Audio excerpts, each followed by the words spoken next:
الشيطان الرجيم.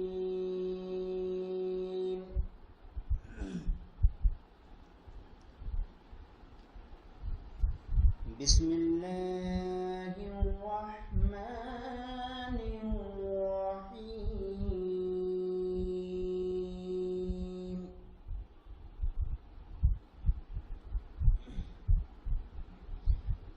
إن الصفا والمروة من شعائر الله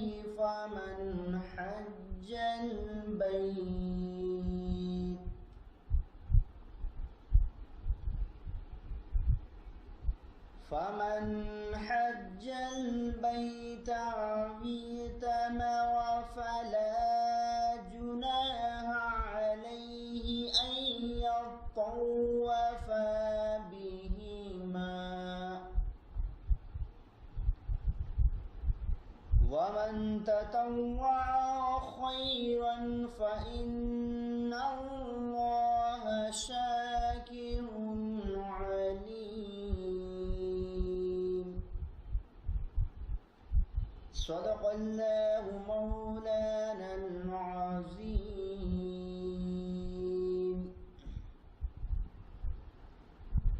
حضرات، عام لوگوں کو اس بات کی اطلاع دی گئی کہ الحمدللہ آج حج کے متعلق ڈاکٹر سید علی مشرف صاحب جائسی، پروفیسر شعبہ عربی مولانا آزاد نیشنل اردو یونیورسٹی کا خصوصی خطاب حج کے متعلق ہے.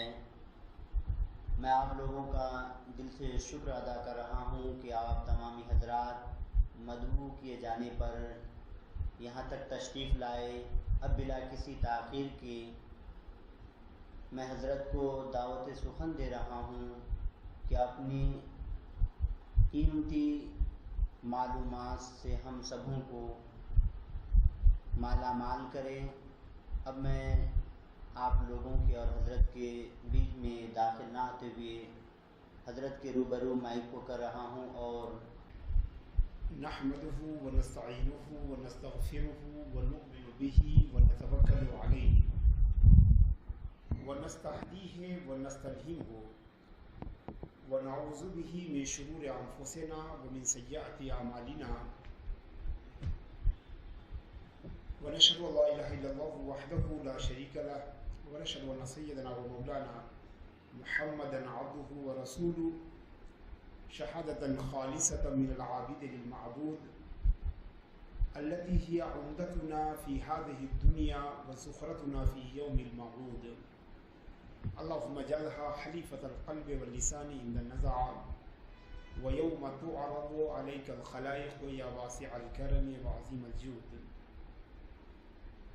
قال الله تبارك وتعالى مخبرا وعامرا: أعوذ بالله من الشيطان الرجيم. إن الله وملائكته يصلون على النبي يا أيها الذين آمنوا صلوا عليه وسلموا تسليما. اللهم صل على سيدنا ومولانا محمد وعلى آل سيدنا ومولانا محمد وبارك وسلم كما تحب وترضى بأن تصلي عليه.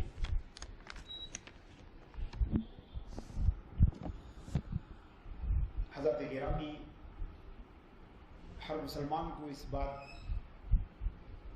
کی اطلاع ہے کہ حج اسلام کے 5 ارکان میں سے ایک ہے، اور یہ اطلاع جو ہے نبی معصوم صلی اللہ تعالی علیہ وسلم کی حدیث صحیح کے ذریعے ہم تک پہنچی ہے، جسے تمام کتب احادیث میں دیکھا جا سکتا ہے. ارشاد نبی اکرم صلی اللہ تعالی علیہ وسلم ہے کہ بنی الاسلام علی خمس، کہ اسلام کی بنیاد 5 چیزوں پر ہے. شہادت اللہ الہ الا اللہ ان محمد عبدہ ورسولہ، پہلی چیز اس بات کی گواہی دینا ہے کہ اللہ کے سوا کوئی معبود نہیں ہے اور محمد مصطفیٰ صلی اللہ تعالی علیہ وسلم اس کے نبی اور رسول ہیں. وَإِقَامِ الصَّلَاةِ، اور دوسری بات ہے نماز کو قائم کرنا. ایتائی زکات، تیسری چیز زکات کی ادائیگی ہے، وصوم رمضان، چوتھی چیز رمضان کے روزے رکھنا ہے، وحج البیت من استطاع الیہ سبیلا، اور اللہ کے گھر کی زیارت کرنا، یہ اسلام کی پانچویں بنیاد ہے، جسے بھی وہاں تک پہنچنے کی استطاعت ہو۔ اور یہ حج جو ہے یہ ہماری مرضی پر، ہمارے اختیار پر یا ہمارے چوائس پر اس کو نہیں چھوڑا گیا ہے، بلکہ یہ اللہ کی طرف سے ایک فریضہ ہے۔ چنانچہ اللہ تبارک و تعالی جو ہے اپنے کلام میں فرماتا ہے کہ للہ علی الناس حج البیت من استطاع الیہ سبیلا، کہ اللہ کا حق ہے کہ لوگ اس کے لیے اس کے گھر کا حج کریں۔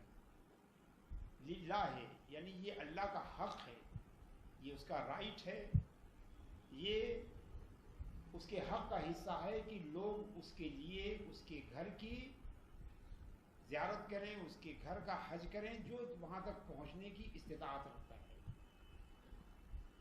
وَمَنْ كَفَرَ فَإِنَّ اللَّهَ غَنِيٌّ عَنِ الْعَالَمِينَ، اور اللہ فرماتا ہے کہ وَمَنْ كَفَرَ، یعنی اس کے بعد بھی اگر کوئی حج نہ کرے، استطاعت رکھنے کے باوجود بھی حج نہ کرے، اور اس کو تعبیر کیا جا رہا ہے وَمَنْ كَفَرَ، یعنی جو کفر کرے، بیں طور کی اسے استطاعت ہو پھر بھی وہ حج نہ کرے، فَإِنَّ اللَّهَ غَنِيٌّ عَنِ الْعَالَمِينَ، تو اللہ تبارک و تعالی تمام عالموں سے اور عالم والوں سے بے نیاز اور غنی ہے، اسے کسی کی حاجت نہیں ہے۔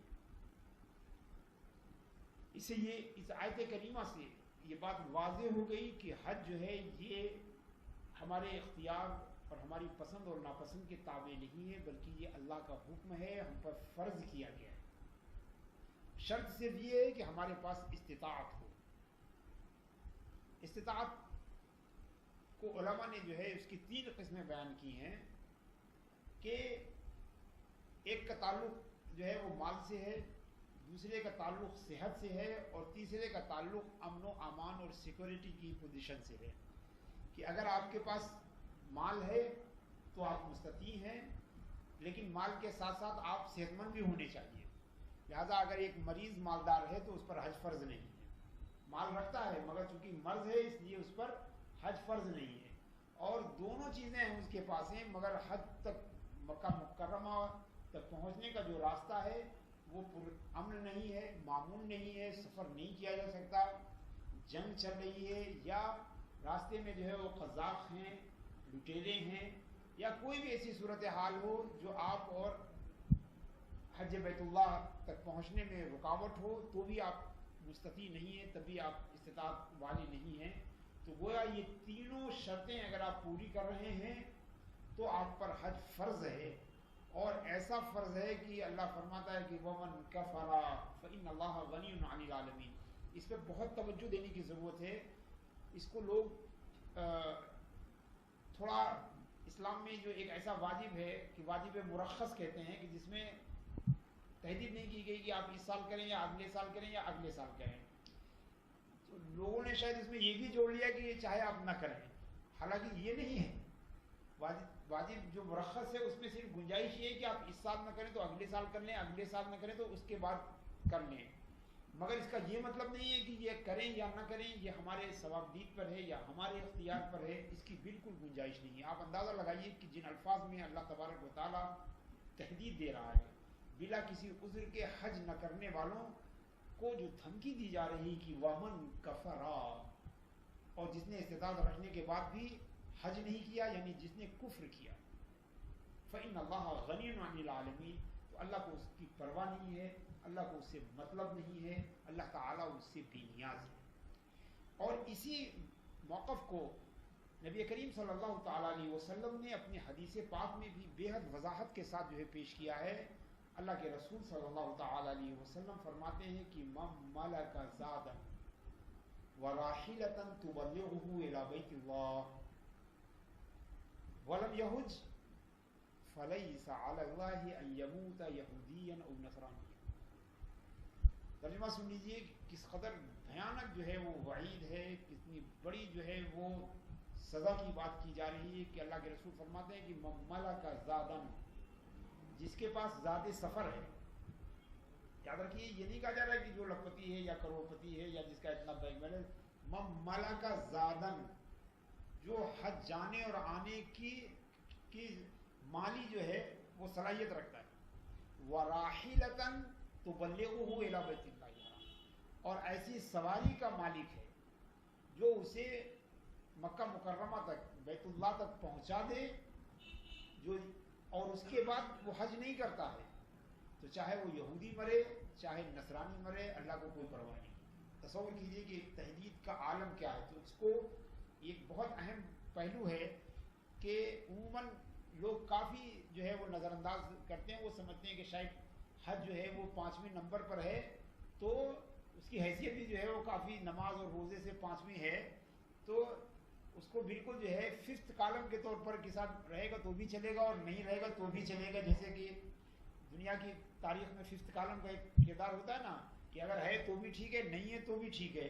تو حج 5th کالم نہیں ہے، اسلام کے 5 ایسے بنیادوں میں سے ہے. یہ وہ 5 بنیادیں نہیں ہیں کہ جن میں سے ایک کو آپ ہٹا لیجئے تو باقی عمارت کھڑی رہے گی. نہیں، اسلام انہی 5 پر قائم ہے. ان میں سے کوئی بھی اگر آپ نے ہٹایا تو پوری اسلام کی دیوار گر جائے گی. لہذا اس میں یہ بھی سمجھیے کہ اس میں بہت زیادہ تاخیر بھی نہیں کرنی چاہیے. اگر آپ نے تاخیر کی اور حج کر لیا تب تو انشاءاللہ تبارک و تعالیٰ آپ کسی بھی باسپرس سے بچ جائیں گے. لیکن اگر آپ کی تاخیر کی وجہ سے کوئی ایسی رکاوٹ آ گئی کہ آپ حج نہیں کر سکے تو کم سے کم اس تاخیر، غیر ضروری تاخیر کے لیے آپ سے ضرور پوچھا جائے گا کہ آخر آپ نے غیر ضروری تاخیر کیوں کی. چنانچہ ایک حدیث بھی ہے جس کا مفہوم ہے کہ حج کے لیے جلدی کرو اس لیے کہ تمہیں نہیں معلوم ہے کہ تمہارے ساتھ کیا پیش آنے والا ہے. یعنی تمہارا مال بچے گا کہ نہیں بچے گا، اور تمہاری سواری کا یہ جانور جو ہے تمہارے قبضے میں رہے گا یا کہیں گم ہو جائے گا، تم سے دور چلا جائے گا.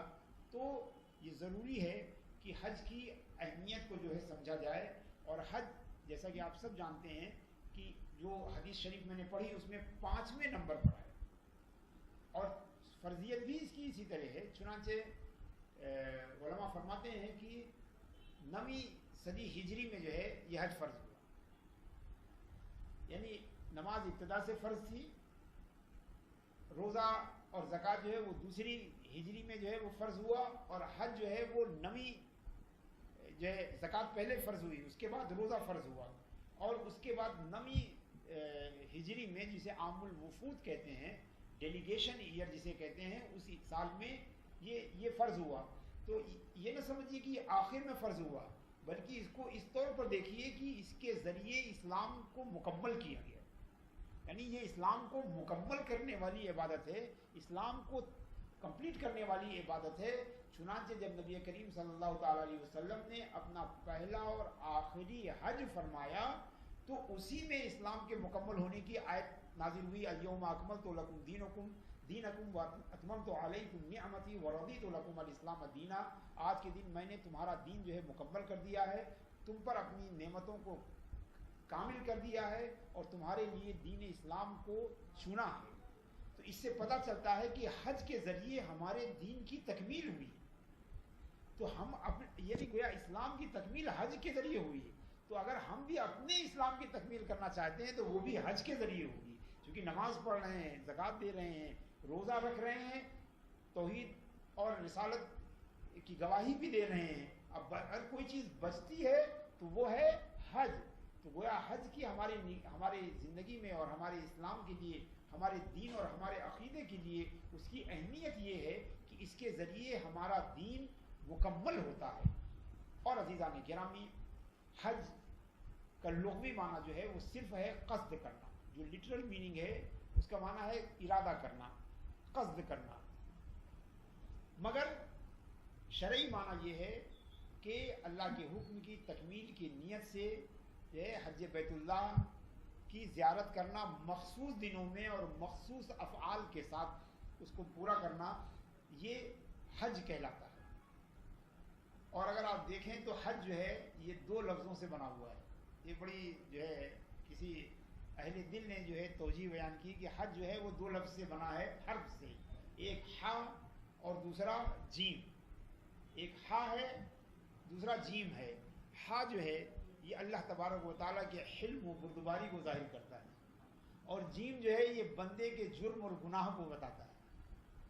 تو دراصل حج ایک ایسی عبادت ہے جہاں اللہ کا حلم، اس کی بردباری اور ہماری نادانی اور ہمارے گناہ اور ہم یہ دونوں جو ہیں اکٹھا ہوتے ہیں میدان عرفات میں، اور ہمارے گناہ جو ہے اللہ کے عظیم الشان حلم اور بردباری کے سمندر میں جو ہے وہ کھل جاتے ہیں اور فنا ہو جاتے ہیں، اور ان کا وجود جو ہے وہ مٹ جاتا ہے. تو دراصل حج ایک ایسی عبادت ہے جہاں اللہ کا، جہاں خالق کا حلم، حلم کہتے ہیں پولائٹنیس کو، کائنڈنیس کو، تو اللہ کا حلم جو ہے اور ہمارا جرم جو ہے یہ دونوں جو ہے مد مقابل ہوتے ہیں، اور اللہ کے حلم کے سامنے بندوں کا جرم جو ہے وہ بے حیثیت ہو جاتا ہے، بے وقت ہو جاتا ہے اور معاف کر دیا جاتا ہے. تو دراصل یہی حج ہے. اور اگر آپ دیکھیں تو ظاہر میں جو ہے ایسا لگتا ہے کہ ایسے اعمال ہیں حج میں، ایسے کام حج میں کیے جاتے ہیں جن کو بظاہر اگر اس میں غور و فکر نہ کریں تو اس کی معنویت بھی ہم کو سمجھ میں نہیں آتی. لہذا یہ بہت ضروری ہے کہ جو حج کرنے کے لیے جاتے ہیں ان کو سب سے پہلے حج کو سمجھنا چاہیے. اس لیے کہ جس چیز کو آپ سمجھیں گے نہیں تو اس کو آپ دل کے ساتھ نہیں کر سکتے. ایک تو ہوتا ہے میکینیکلی آپ نے طواف کیا اور صحیح کی اور رکوع عرفات کیا اور رمی جمال کیا اور احرام باندھا، اور دوسرا یہ ہے کہ آپ اس کے معنی کو سمجھتے ہیں.